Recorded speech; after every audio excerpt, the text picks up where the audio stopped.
ઈસુદાનને અટકાયત બાદ ગોપાલના બાટલો એના કારણ ફાટ્યો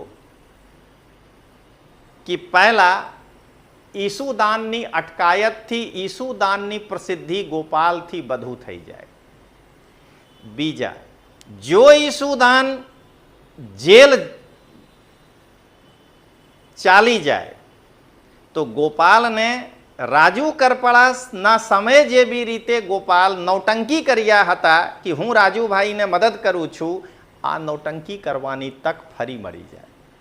અને ત્રીજા કે ગુજરાતની સ્થાનિક સ્વરાજની ચૂંટણીમાં ટિકટ વેચીને જે હિસ્સો ઈસુદાનને મળવાની છે આમાં ભાગ ગોપાલને મળી જશે અને ગોપાલ પોતાના આકાના આશીર્વાદથી શીશ મહલ જેવા એક મહલ બનાવી શકે છે.